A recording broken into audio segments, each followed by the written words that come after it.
नमस्कार व्यूअर्स, एक बार फिर से स्वागत है आपका आईएएस पॉइंट के इस चैनल पे। और आज हम पढ़ रहे हैं द मीनिंग ऑफ हैप्पीनेस, खुशहाली का अर्थ। खुशहाली शब्द जटिल अर्थों वाला है और इसका उपयोग हल्के तरीके से नहीं किया जाता। खुशहाली मनुष्य की आकांक्षा है जो कि सामाजिक प्रगति का पैमाना भी बन सकता है। तब भी क्या दुनिया भर के देशों के लोग खुश हैं? अगर नहीं तो इसके लिए और क्या किया जा सकता है? सही माप की कुंजी खुशहाली शब्द के अर्थ में ही निहित है। WHR 2013 के अनुसार समस्या ही है कि खुशहाली शब्द का उपयोग दो अर्थों में किया जाता है। पहला है आपका एक भाव, इमोशंस के रूप में एक मूल्यांकन, इवैल्यूएशन के रूप में। क्या आप अपने जीवन से खुश हैं?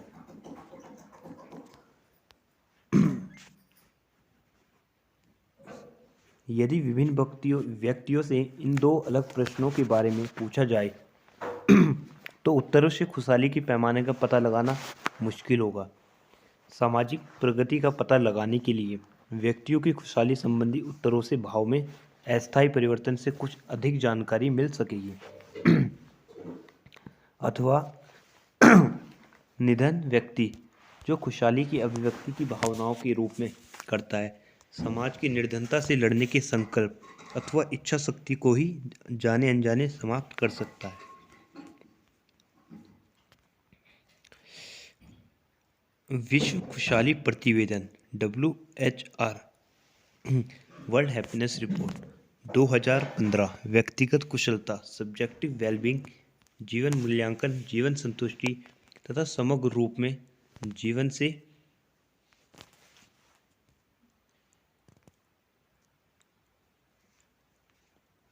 खुशहाली अथवा खुशी के प्राथमिक पैमानों पर आधारित है। इस प्रकार खुशहाली दो बार सामने आती है, एक बार भावनात्मक प्रतिवेदन के रूप में तथा एक बार जीवन मूल्यांकन के एक भाग के रूप में। दोनों ही अर्थों में खुशहाली की प्रवृत्ति और कारणों के बारे में विचारणीय प्रमाण प्रस्तुत करती है।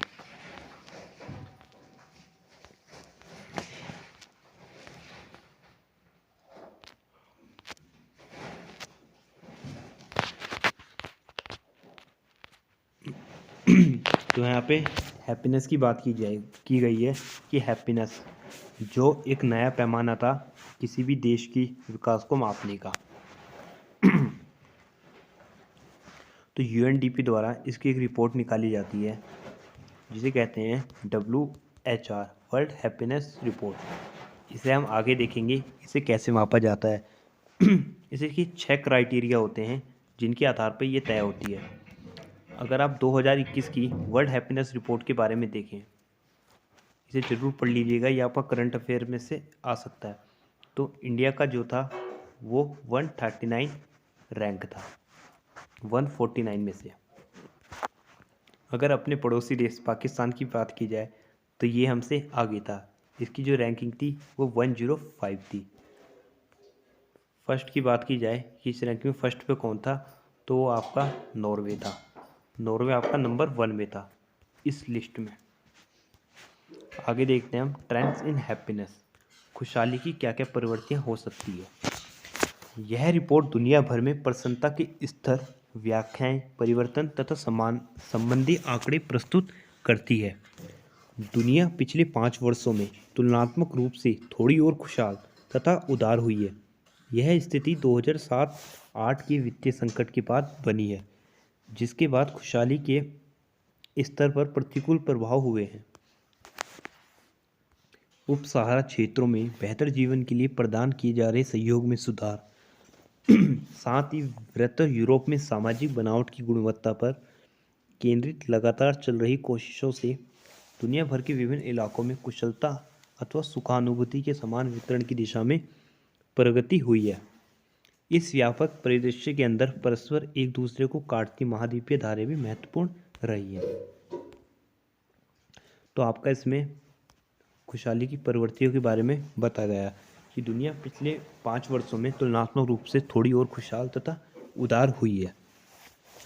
ठीक है, 2007 और 2008 में जो आपका फाइनेंशियल प्रॉब्लम आया था उसके बाद ये स्थिति और बेहतर हुई है।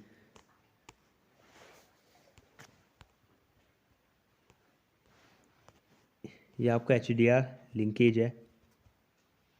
मानव विकास रिपोर्ट में प्रयुक्त UNDP का विचार तथा जीवन मूल्यांकन। दृष्टिकोण के बीच अवधारणात्मक एवं अनुभूतिमूलक संबंधों का अनुसंधान करता है जिससे कि मानव प्रगति की समझ बनाने में मदद मिले। यह दस्तावेज यह दलील देता है कि दोनों ही दृष्टिकोण उन्नति और विकास को उन रास्तों से समझाने की आकांक्षा रखते हैं जो कि सकल घरेलू उत्पाद से अलग जाते हैं, लोगों को केंद्र में रखते हैं। क्योंकि मानव विकास इस अवधारणात्मक दृष्टिकोण के केंद्र में है तथा जीवन मूल्यांकन अनुभूतिमूलक व्यवहार में है। इन दोनों के बीच परस्पर व्यापन की स्थिति बनी हुई है। आगे देखते हैं हम, इसका कंक्लूजन है, या आप पढ़ लीजिएगा। इसमें क्या क्या, इसमें मोटी मोटी बात ये की गई है कि आज की दुनिया में इस बात की मांग बढ़ रही है कि नीतियों को उन चीज़ों के निकट उनसे जोड़कर रखा जाए जो वास्तव में लोगों को प्रभावित करती है। तो मेन इसका जो मकसद रहा है वो यही रहा है कि लोगों को ज़्यादा से ज़्यादा हैप्पी करना, लोग कितने खुश हैं, ये किसी भी देश के विकास के लिए सबसे बेहतर होगा, ना कि उसकी ग्रोथ की बेस पर जो डेवलपमेंट की रिपोर्ट दी जाती है। आगे इसका बैकग्राउंड पढ़ते हैं हम, क्या रहा है। पृष्ठभूमि, बैकग्राउंड। जुलाई 2011 में संयुक्त राष्ट्र आम सभा ने एक संकल्प पारित किया। इसने सदस्य देशों से अपनी जनता की खुशहाली अथवा सुखानुभूति मापने के लिए आमंत्रित किया और इसका उपयोग जन नीतियों को निर्देशित करने के लिए कहा। इसके पश्चात अप्रैल 2013 में संयुक्त राष्ट्र संघ में खुशहाली एवं कुशलता पर एक उच्च स्तरीय बैठक हुई, आयोजित की गई, जिसकी अध्यक्षता भूटान के प्रधानमंत्री ने की। उसी समय प्रथम विश्व खुशहाली रिपोर्ट 2013 प्रकाशित हुई। तो आपकी जो पहली विश्व खुशहाली रिपोर्ट निकली थी वो 2013 में निकली थी। इसके कुछ महीनों बाद कुशलता मापने के अंतर्राष्ट्रीय मानदंड के रूप में OECD मार्गदर्शन का आह्वान किया गया कि वे अपने लोगों की खुशहाली के स्तरों को मापें और इसी आधार पर जन नीतियों का निर्माण करें। WHR 2012 के एक रोचक और आंख खोलने वाली जिज्ञासा रखी गई है कि दुनिया में मानव कुशलता अथवा खुशहाली की स्थिति क्या है।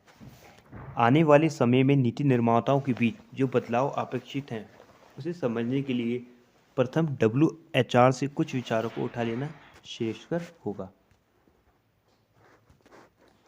तो यहाँ पर विचार दिए गए हैं जो बदलाव हैं उसे समझने के लिए, जो प्रथम WHR ने कुछ विचार प्रस्तुत किए थे। ठीक है, तो पहला है आपका इसमें, यह चरम विरोधाभासों का एक युग है। एक और जहां दुनिया में अकल्पनीय परिष्कार वाली तकनीक का लोग आनंद उठा रहे हैं, वहीं 1 बिलियन लोगों के पास पर्याप्त भोजन भी नहीं है। विश्व अर्थव्यवस्था या आधुनिक तकनीक और संगठनिक प्रगति के बूते पर उत्पादकता के नए शिखर छू रही है, लेकिन इसके साथ ही उसी अनुपात में इससे प्राकृतिक पर्यावरण का क्षय हो रहा है। पारंपरिक पैमाने पर देखें तो अनेक देशों में भारी प्रगति हुई है, लेकिन इसके साथ आधुनिक जीवन में मोटापा, धूम्रपान, मधुमेह, अवसाद आदि व्याधियाँ बढ़ी हैं। ठीक है, तो आगे दूसरा पॉइंट है इसका, ये आप पढ़ लीजिएगा। WHO इतना इम्पोर्टेंट नहीं है। ठीक है, तो आगे देखते हैं हम, आगे पढ़ते हैं हम, मानव व्यवहार की अंतर्दृष्टि, इंसाइट इनटू ह्यूमन बिहेवियर। विश्व बैंक ने अपनी ताज़ा रिपोर्ट में, विश्व विकास रिपोर्ट 2015 दिमाग, समाज एवं व्यवहार में कहा है कि विकास की नीतियाँ तब ज़्यादा प्रभावी हो जाती हैं जब उन्हें मानव व्यवहार के ज्ञान के साथ मिलाया जाए। इससे आगे कहा गया है कि व्यापारक अर्थशास्त्र की जानकारी वाले नीति निर्णय विकास को बढ़ावा देने और समाज के भले के लिए प्रभावशाली सुधार ला सकते हैं। इसमें भारत के स्वास्थ्य और शिक्षा के क्षेत्र में कुछ उदाहरण दिए गए हैं। ये कुछ उदाहरण हैं जो प्रभावशाली सुधार ला सकते हैं किसी अर्थव्यवस्था में। पहला है आपका, जब कुछ चुनिंदा गांवों में समुदाय के नेतृत्व में पूर्ण स्वच्छता कार्यक्रम शुरू किया गया, जिसमें शौचालय निर्माण पर सब्सिडी दी गई और फैलने वाली बीमारियों के बारे में बताया गया। तो खुले में शौच किया जाना बड़ी संख्या में 11% तक कम हो गया। दूसरा है माइक्रो फाइनेंसिंग उपभोक्ताओं और उनसे पैसा वसूलने वाले समूह के बीच मियादी बैठकों की अवधि मासिक के बजाय साप्ताहिक करने के ऋण न चुकाने के मामले में 3 गुना कम हो गए। शोध ने साबित किया है कि जातिगत पहचान जाहिर न किए जाने पर पिछड़ी जातियों के लड़के पहेलियां सुलझाने में उच्च जातियों के लड़कों के समान ही होते हैं। लेकिन एक मिश्रित समूह जिसमें जातिगत पहचान पहेली सुलझाने के पहले ही उजागर कर दी गई थी में पिछड़ी जातियों के लड़कों की उपलब्धियों में उल्लेखनीय जातिगत अंतर नजर आया और वो 23% पिछड़ गए। आगे देखते हैं हम कि इस रिपोर्ट में सिफारिश की गई कि रूढ़िवादी ढांचे की क्षमता से विकास में काफ़ी अंतर आ जाता है, जिससे फिर से वही रूढ़िवादिता हावी होती है और बहिष्कार का आधार बनती है। ठीक है, आगे बढ़ते हैं हम सामाजिक मानदंड, संस्कृति और विकास। Social norms, culture and development. आर्थिक विकास न सिर्फ राजकोषीय नीति, मौद्रिक नीति और कराधान को सही करने पर निर्भर करता है, बल्कि इसका आधार इंसान के मनोविज्ञान, समाजशास्त्र, संस्कृति और मानदंडों में भी होता है। अर्थशास्त्र के पेशे में इसका थोड़ा विरोध हुआ, क्योंकि इसका अर्थ एक तरह से शास्त्रों को आसपास रखने का आधार देता है। हालिया 2015 की विश्व विकास रिपोर्ट WDR विकास के व्यवहारपरक सामाजिक आधारों पर केंद्रित है और उसे अच्छी प्रतिक्रिया मिली है।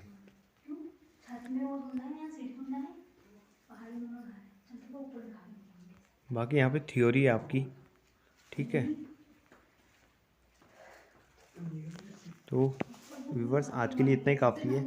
नेक्स्ट हम पढ़ेंगे मूल्य और अर्थशास्त्र, वैल्यू एंड इकोनॉमिक्स।